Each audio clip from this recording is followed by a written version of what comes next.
चलिए फिर से डेरिवेटिव को थोड़ा बारीकी से समझने का प्रयास करें, क्योंकि हम वैसे तो समझ चुके हैं कि डेरिवेटिव क्या है। Rate of change of one variable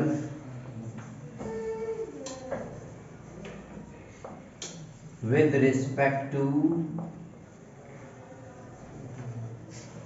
another variable।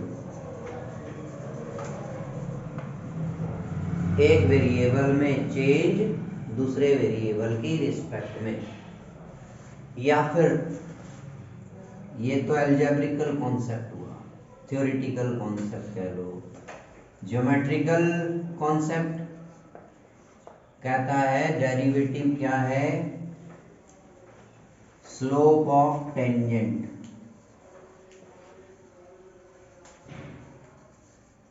To a curve at a point. एक कर्व के एक पॉइंट पे,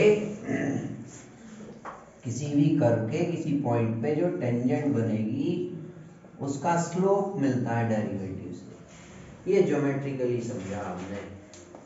फिर हमने फर्स्ट प्रिंसिपल अप्लाई करके देखा कि फर्स्ट प्रिंसिपल मेथड से किस तरह से हम डेरिवेटिव निकालते हैं। फिर हमने कुछ सिंबल्स समझे कि भाई डेरिवेटिव लिखते हैं एक फंक्शन का, एफ डैश एक्स लिख लेते हैं, d y by d x लिख देते हैं, कहीं d by d x of f x लिख लेते हैं, है ना।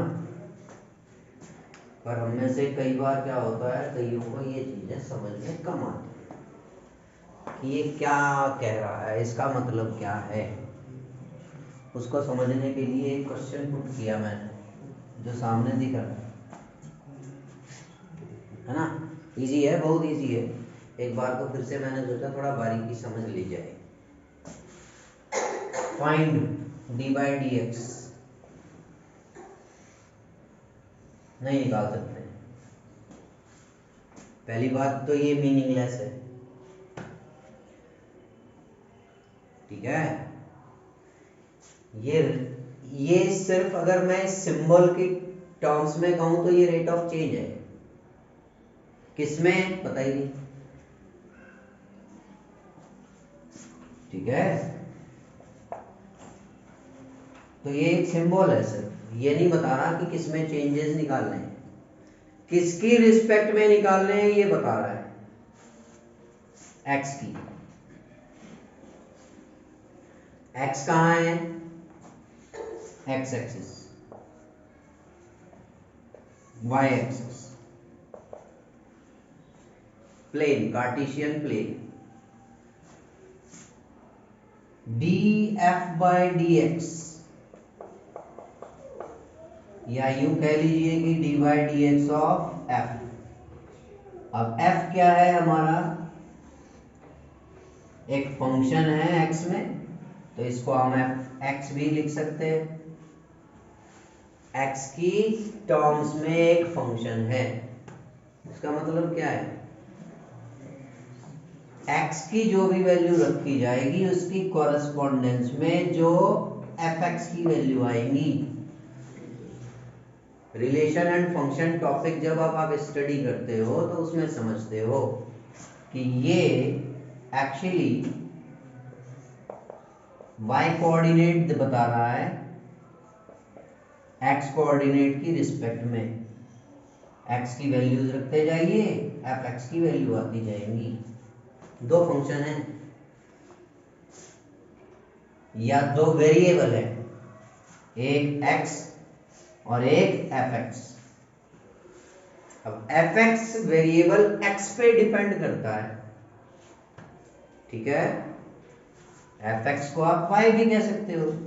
अगर आप कार्टेशियन प्लेन के टर्म्स में कहते हो तो एफ एक्स क्या है, y कोऑर्डिनेट। तो एफ एक्स एक वेरिएबल है जो x की रिस्पेक्ट में है, मतलब x पे डिपेंड करता है। x इंडिपेंडेंट वेरिएबल हो गया, एफ एक्स एक डिपेंडेंट वेरिएबल हो गया जो किस पे डिपेंड कर रहा है, x पे। तो d by d x of f x या d f by d x निकालने का मतलब क्या हुआ कि change in variable f with respect to change in x, f में एक्स की रिस्पेक्ट में होने वाले चेंजेस।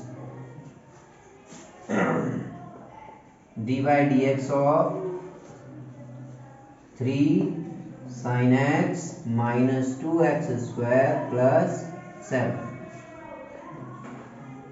ये ऐसे लिखा जा सकता है। 3 कोफिशिएंट है, sin x minus 2 again is coefficient. ये पार्ट आपको पता है बड़े आराम से, बहुत अच्छी तरह मालूम है। अब है ना, sin x का derivative cos x, x square का डेरिवेटिव 2x, और यहाँ कांस्टेंट है सिर्फ, वेरिएबल है नहीं, तो derivative 0। 3 cos x minus 4x answer.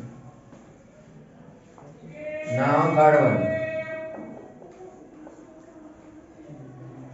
D by d x of h of g, what about this?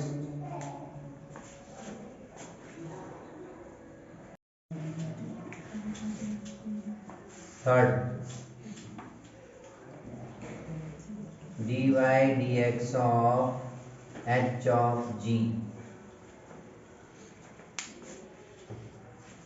ये फंक्शन ऑफ अ फंक्शन है।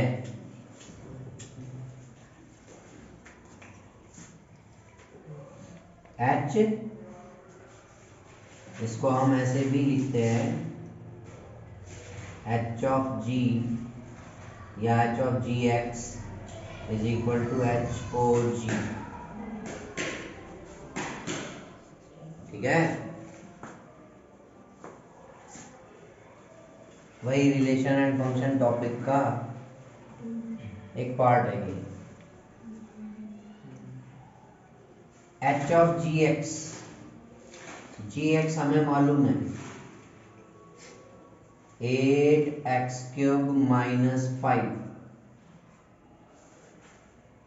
है ना।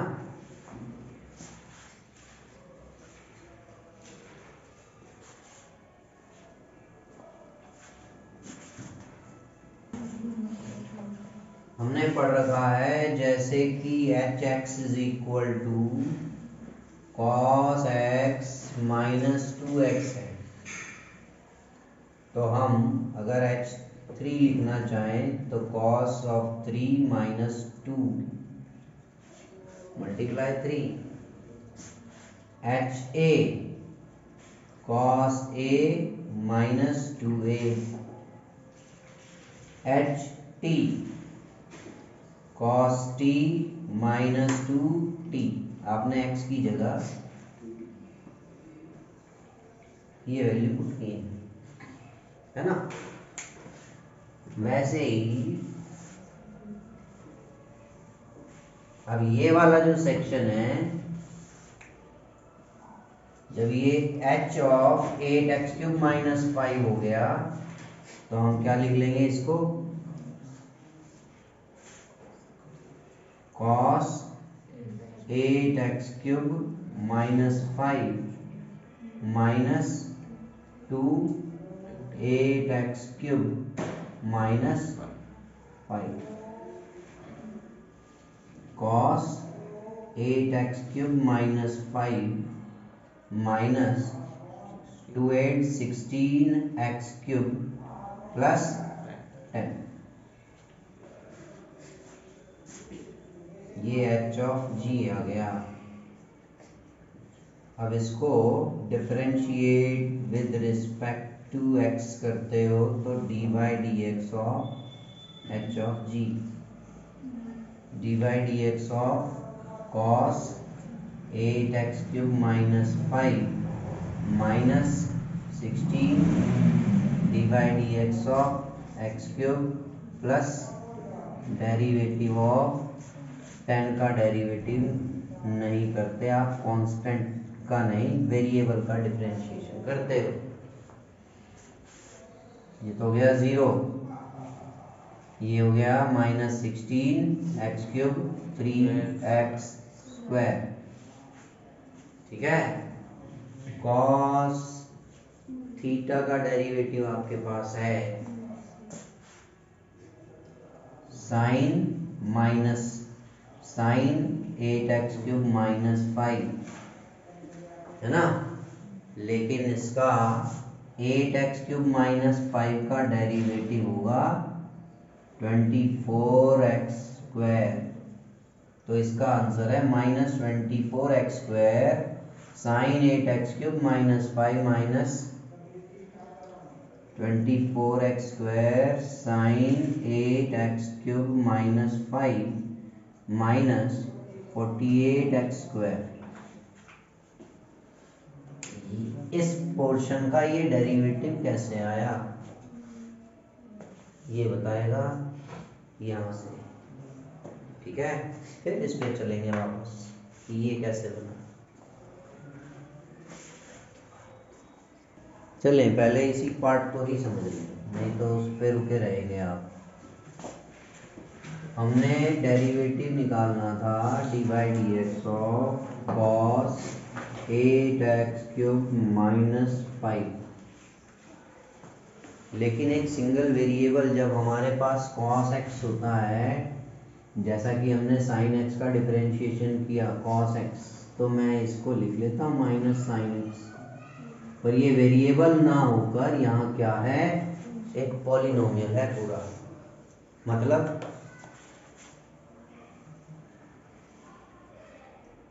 x एक्सिस x की कुछ वैल्यूज पर डिपेंड करता है 8x³ -5 y एक्सिस, ठीक। फिर जो वैल्यूज आई x पर वैल्यू रख के, अलग अलग वैल्यूज रखने से जो 8x³ -5 की वैल्यू आती है, उससे y कोऑर्डिनेट्स मिलते हैं कुछ। वो y cos के लिए वेरिएबल एंगल्स हैं। उसके बाद आप फिर से इसको कार्टेशियन प्लेन पर देखें तो अब x कोऑर्डिनेट पर आपके ये एंगल्स हैं सारे, और y कोऑर्डिनेट पर cos थीटा की वैल्यू है, यानी x पे y हो गया। मतलब फंक्शन में एक और फंक्शन है ना, ठीक है। तो पहले हम इस फंक्शन को लें, theta is equal to 8x³ -5 d theta by d x. Obviously x independent variable है, तो x की रिस्पेक्ट में डिफरेंशिएट किया इसे, तो क्या आया 8 3 24 x raise to the power 2 -5 constant है, वेरिएबल नहीं है, तो 0, ठीक। ये d theta by d x निकाल लिया। नाउ अब यहां बन गया x कोऑर्डिनेट थीटा, एंगल्स देगा सारा। 8x³ -5 की जगह हमने क्या लिख लिया, थीटा, ठीक है। ये एक फंक्शन है से b। अब इसको डिफरेंशिएट करेंगे तो इसमें इस एंगल ट्रिग्नोमेट्रिक रेशियो जो कोसाइन है, इसके लिए इंडिपेंडेंट वेरिएबल क्या है, एंगल है ना, थीटा। तो उसकी रिस्पेक्ट में डिफरेंशिएशन होगा विद रिस्पेक्ट टू थीटा। तो dv by d theta is equal to minus sine theta, और ये माइनस साइन थीटा जो है वो क्या है, 8x³ -5। नाउ अब मुझे निकालना है D by d x of cos of 8x³ -5। तो ऑब्वियसली मैं dv by d theta multiply D theta by d x लूँगा, ये डी थीटा कैंसिल हो गया, और ये dv by d x, v क्या है, ये सारा फंक्शन है, ठीक है, और x इंडिपेंडेंट वेरिएबल है। यहाँ हमने इसको टुकड़े करके निकाला, एक ये वैल्यू आई minus sine 8x³ minus 5 d theta by d x आया 24x², और ये सारा मल्टीप्लाई करके जो ये बना था। ठीक है,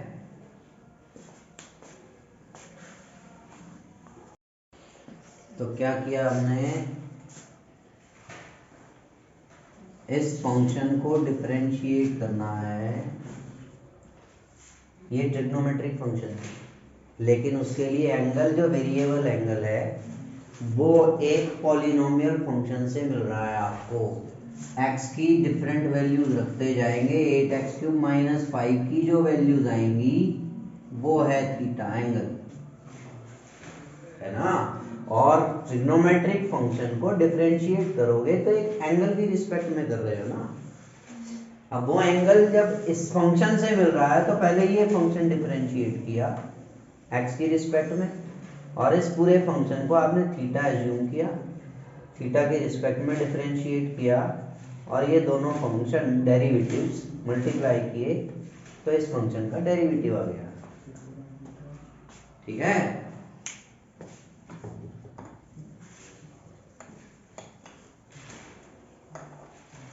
last one, fourth, D f by D G. ऐसा ही कुछ जो अभी किया हमने, अभी हमें एज्यूम करना पड़ा, यहाँ हमें बता दिया गया है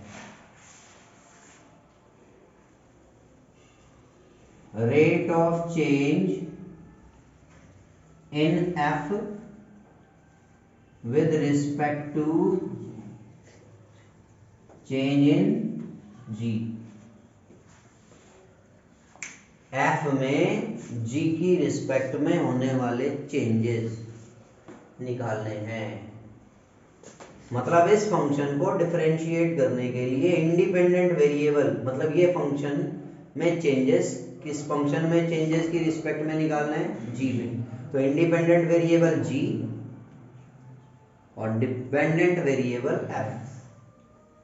ठीक है, लेकिन फंक्शन एफ जी की रिस्पेक्ट में, जी की टर्म्स में लिखा हुआ नहीं है ना। फंक्शन जी एक्स की रिस्पेक्ट में लिखा हुआ है, फंक्शन एफ भी एक्स की रिस्पेक्ट में लिखा हुआ है। जैसे अभी जस्ट पिछले क्वेश्चन में थीटा भी एक्स की रिस्पेक्ट में था, और कॉस, कोसाइन फंक्शन भी एक्स की रिस्पेक्ट में था, जो हमने बी लिया जिसे, राइट। तो हमने क्या किया, दोनों को ही एक्स की रिस्पेक्ट में डिफरेंशिएट किया, या एक को थीटा की रिस्पेक्ट में डिफरेंशिएट किया और फिर मल्टीप्लाई कर दिया। यहाँ f 3 sin x minus 2x² plus 7 df by dx 3 cos x minus 4x, right. 7 का डेरिवेटिव 0, डी जी लिख लें पहले, g is equal to 8x³ minus 5 d g by d x 8 3 24x², 5 का डेरिवेटिव। आपको क्या निकालना है, D f by D G. आप ये दोनों डेरिवेटिव अगर डिवाइड कर दें, आपको नहीं लगता D f by d x divided by D g by d x, अगर कर दिया जाए तो डी एक्स कैंसिल और ये आ गया, है ना। इसी को आप कैसे लिख सकते हो, D f by d x multiply D x by D G, जो अभी जस्ट पिछले क्वेश्चन में भी किया था, पर यहाँ हमने तो मेजर किया है D g by d x, तो ये रेसिप्रोकल है। ठीक है, 3 of cos x minus 4x divided by dg by dx 24x square, answer df by dg। ठीक,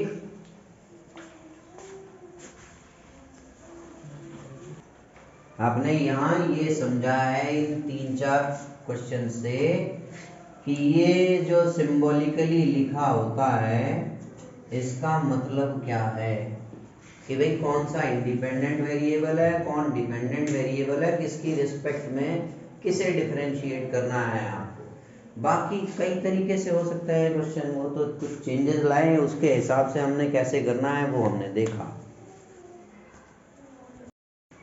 हाँ, अब ये क्वेश्चन देखिए, ऐसे ही क्वेश्चनों के लिए बताया था कि हम कोशेंट रूल कहाँ लगाएं और कहाँ ना लगाएं। एक कांस्टेंट है, या तो इसे ax⁴ minus bx⁻² plus cos x ऐसे लिख के differentiating with respect to x कीजिए a -4x⁻⁻1 minus b -2x⁻² minus cos x का डेरिवेटिव sin x, और फिर नीचे ले आइए वापस। ठीक है, दूसरा, अगर आपको सीधे आइडेंटिटी मालूम है a/x⁴ minus b/x² plus cos x, आप डिफरेंशिएट कर रहे हो। ठीक है, 1/x⁴n, अगर आपको सीधे ये आइडिया है कि -n/x⁴n+1, तो इससे आप सीधे लिखिए। ध्यान रखिए ए एक कोफिशिएंट है, तो ये कैसे यूज होगा, a derivative of 1/x⁴ minus b derivative of 1/x² plus derivative of cos x। तो ये क्या बना, इस आइडेंटिटी से -4/x⁴ + 1 5 माइनस b माइनस इसका derivative 2/x⁴ minus sin x, और सिंप्लीफाई कर लीजिए, खत्म। ठीक है, आप कैसे भी कर सकते हैं, लेकिन कोशेंट रूल लगाना बेवजह लंबा खींच लेना है क्वेश्चन को।